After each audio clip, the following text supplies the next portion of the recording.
भीड़ के जिस चारखाने में मैं चल रहा था वो एक तरह से पूरे काफिले की नुमाइंदगी करता था। मेरे आगे चार हिंदू नौजवान अपने बूढ़े बाप को चारपाई पर लाश की तरह लादे चल रहे थे। मुख्तलिफ गठरियाँ उसी चारपाई पर इस बुढ़े के इर्द गिर्द बंधी हुई थी।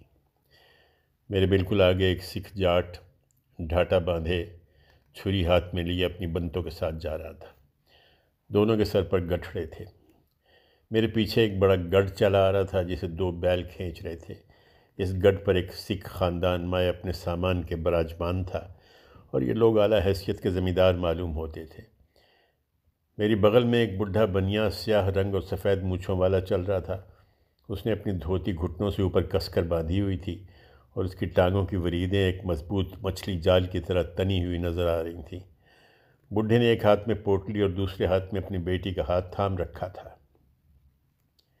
बेटी बड़ी खूबसूरत थी और जब वो अपनी बड़ी बड़ी आँखों की लंबी दराज पलकें गोया बड़ी कोशिश से उठाकर किसी की तरफ देखती तो देखने वाले का दिल डूबने लगता था। उसके शर्मीले सोगवार हुस्न में एक अजीब तरह का बुलावा था और उसकी भरपूर जवानी से लचकती हुई चाल में ऐसी कशिश थी जैसे वो कहीं भागी न जा रही हो बल्कि लोग उसके पीछे भागे भागे आ रहे हों। वो हम सब लोगों के बीच में घिरी हुई एक शमा की मानींद नज़र आ रही थी जिससे ज़िंदगी के चार खाने में उजाला सा हो गया था। हर शख्स कनखियों से उसे देख लेता था और फिर आगे चल देता था। मौत सर पर खड़ी थी मगर इस हुस्न के बुलावे से इनकार की जुर्रत किसी में न थी। हर शख्स रुक कर एक नज़र उसे देखने पर मजबूर था। मैं बनिए के साथ साथ चलने लगा। कुछ देर बाद मैंने बनिए से पूछा, कहाँ से आ रहे हो? कहीं से भी आ रहे हैं, तुम्हें क्या? बनिए ने बड़े तल्ख़ लहजे में जवाब दिया। देर तक खामोशी रही। हम दोनों साथ साथ चलते रहे। आखिरकार मैंने हिम्मत करके पूछा, ये तुम्हारी लड़की है? और क्या तुम्हारी है? बनिए ने मेरी तरफ गुर्रा के कहा और ज़ोर से उस लड़की का हाथ थाम लिया। उस लड़की ने भी मेरी तरफ देखा जैसे झील में दो कमल खिल गए हों, जैसे झील का पानी हल्के हल्के हिलकोरे ले रहा हो, जैसे मैं इस झील में डूबा जा रहा हूँ। वो शगुफ्ता शफ़ाफ शराबी निगाह शैम्पेन से छलकती हुई। उफ़ उफ़, मैंने घबरा के मुंह मोड़ लिया। मैं दरअसल इन मामलों में बेहद कमज़ोर हूँ। हाजी बर्क मियाँ सब इस बात को जानते हैं और अपने दिल भी पहचानते हैं और गो इस मामले में वो हमेशा मेरी तरह कमज़ोरी दिखाते हैं, मगर वो लोग बड़े पेचीदा और पुरस्रार हैं और हमेशा अपनी कमज़ोरी छुपा जाते हैं और मैं हूँ गधा, बेवकूफ़, मुझसे छुपाया नहीं जाता, यहीं पर मार खाता हूँ।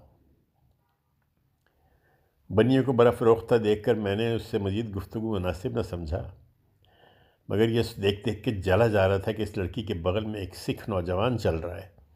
उस जवान का कद 6 फुट से निकलता हुआ था। चेहरे पर बड़ी बारीक सी खूबसूरत सी दाढ़ी थी जो उसके चेहरे को और भी वजीह बनाती थी। वो जवान और बनिए की ये लड़की एक दूसरे से मुतारिफ भी न थे, फिर भी दोनों साथ साथ चल रहे थे। गो एक दूसरे से बात करने की हिम्मत न कर सकते थे, फिर भी एक दूसरे को मीठी मीठी कनखियों से देख लेते थे। थोड़ी देर तक तो मैं जलता और कुढ़ता रहा, मगर जब मैंने दिल ही दिल में अपना और उस सिख जाट का मवाजना किया और अपने आप को हर एतबार से कमतर पाया तो मैंने हथियार डाल दिए।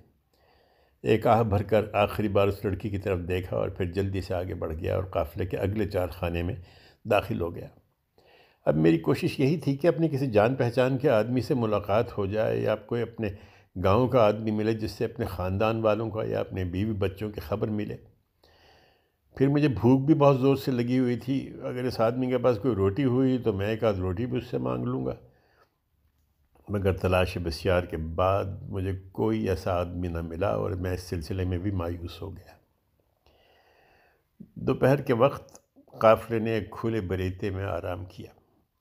यहाँ पर कमाद के खेत ख़त्म हो जाते थे और दरियाई घास शुरू हो जाती थी। चंद टीलों पर टालियों के झुंड अपने मिटियाले पत्तों के लिए खड़े थे। दूर से रावी का किनारा नज़र आ रहा था, मौहूम सा और उफ़क़ में डूबता हुआ। आसमान गदला और ख़बीस था, ज़मीन सूखी और चमरख नज़र आ रही थी। गर्द गुबार से लोगों के चेहरे अटे हुए थे। लोग माथे पर हथेलियाँ रख रख के डेरा बाबा नानक के पुल को तलाश कर रहे थे, मगर पुल को जाने ज़मीन खा गई थी या आसमान। पुल कहीं पर नज़र ना आता था और वो सब लोग पुल की तलाश में यहाँ आए थे। काफ़िले के लीडरों ने महल वक़ूअ देखकर अंदाज़ा लगाया कि वो लोग रास्ते से भटक गए थे। अब उस पुल तक पहुँचने के लिए 3 मील मगरिब की तरफ जाकर दाएं से बाएं मुड़कर 5 मील और जाना होगा, जब जाके पुल मिलेगा। जब तक सब लोग खाना खा लें। लोग 2, 4, 10, 20 के गिरोहों में बैठ के खाना खाने लगे। काफ़िले के हिंदू और सिख जवान इधर उधर पहरा देने लगे, लाठियों, छुरियों, किरपानों, गंडासों और देसी बंदूकों से मुसल्ला। कुछ लोगों के पास पिस्तौल भी थे। कुछ लोग यूं ही डंडे उठाए गज़बनाक निगाहों से फ़िज़ा को तक रहे थे। मगर इस ऊपरी सख्ती और खुशनत के बावजूद सबके दिल अंदर से सहमे हुए थे, और जो कभी कभी आंखों में एक चोर सी, डरी हुई, मरी हुई सी निगाह झलक जाती थी, गोया दिल का सारा राज कह देती थी। मुझसे रहा नहीं गया। मैं फिर उसी बनी और उस लड़की के पास चला गया, यानी जिस गिरोह में वो लोग खाना खा रहे थे। वो लड़की चुपचाप अपने बाप के साथ बैठी खाना खाती रही। उसकी तरफ पीठ मोड़े हुए वही खूबसूरत और बावकार सिख नौजवान कमाल लापरवाही से अपना खाना खाने में मसरूफ़ था। भीड़ ज़्यादा थी, जगह कम थी, इसलिए उस खूबसूरत लड़की की पीठ उस नौजवान सिख की पीठ से लगी हुई थी। जाने कैसी कैसी बिजलियां इस वक्त दोनों के जिस्मों में दौड़ती होंगी, मैंने जलकर सोचा।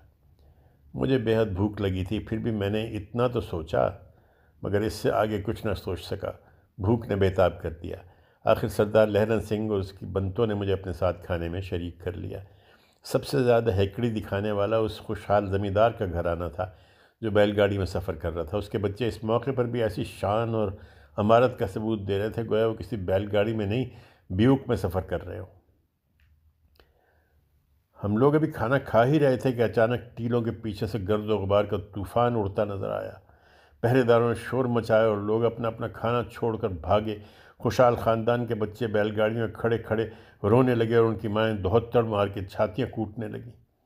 लहना सिंह ने बंतों से अपना हाथ छुड़ा लिया और उससे कहा, अपने हाथों की चूड़ियाँ तोड़ दे।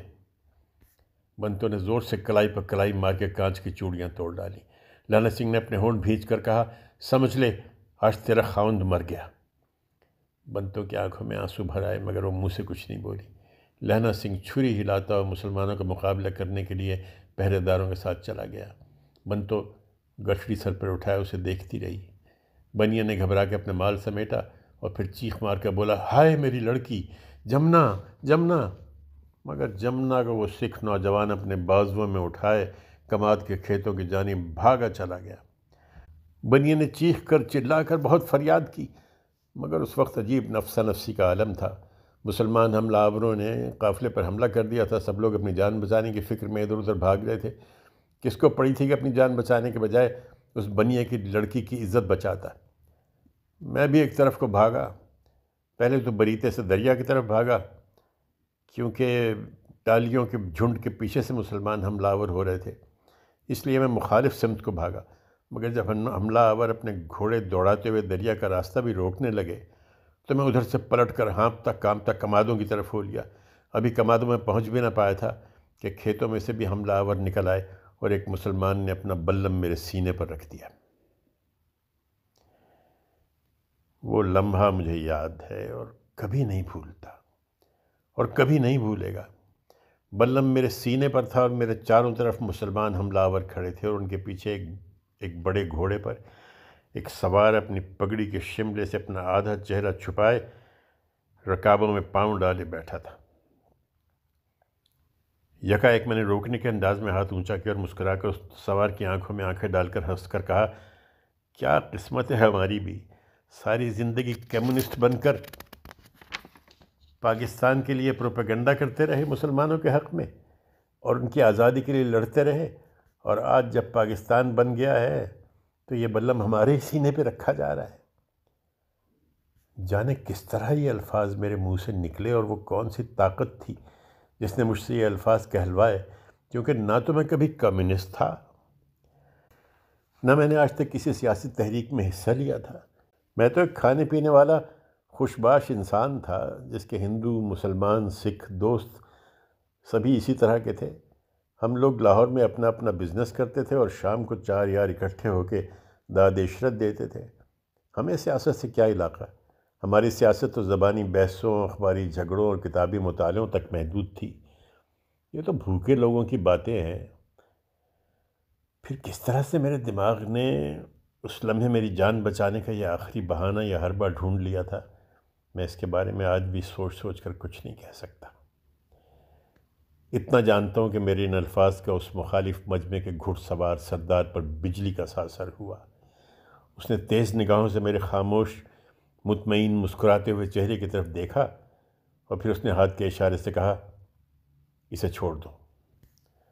मुसलमान ने बल्लम मेरे सीने से हटा लिया और अल्लाह अकबर का नारा लगाते हुए वो लोग आगे बढ़े और काफ़िले पर हल्ला बोल दिया। यूं ही मैंने अपने आप को अकेला पाया, मैं सर पट उल्टे पांव भागा। किधर को भागा, कैसे भागा, किस तरफ भागा, ये आज भी नहीं जानता। इतना जानता हूँ कि मैं सरपट भाग रहा था। मैं कमादों में से गुजर रहा था, मैं खेतों की मेंढों पर से दौड़ता हुआ जा रहा था, मैं गढ़ों में गिर रहा था, पानी देने वाली नालियों में से गुजर रहा था, टीलों पर चढ़ रहा था, रेतीले मैदानों में से गुजर रहा था, रेलवे लाइन की पटड़ी पर भाग रहा था। एक शिकार किए जाने वाले जानवर की तरह अपने जिस्म और रूह का सारा जोर लगाकर अपनी जान बचाने के लिए भाग रहा था। किस तरह भाग रहा था, क्यों कर भाग रहा था, कैसे भाग रहा था, कितनी देर तक भागता रहा, इन सब बातों के बारे में आज भी मैं वसूख से कुछ नहीं बता सकता। इतना याद है कि जब शाम हुई तो मैंने अपने आप को अचानक दरबार साहब करतारपुर के गुरुद्वारे के सामने पाया। गुरुद्वारे के मजबूत दरवाजे पर एक आहनी ताला पड़ा हुआ था और दरवाजे की एक तरफ लकड़ी के एक बड़े और पुराने तख्त पर एक बुढ़ा सिख और उसकी बुढ़ी औरत बैठे हुए ऊंची आवाज़ में गुरु ग्रंथ साहब का पाठ कर रहे थे। मुझे देखकर वो एक लहजे के लिए चुप हो गए। मैं उन्हें देख के ठिठक गया। बाबा जी, आप यहाँ क्यों बैठे हैं? मैंने उस बुढ़े सिख से पूछा। क्या आपको कुछ मालूम नहीं है?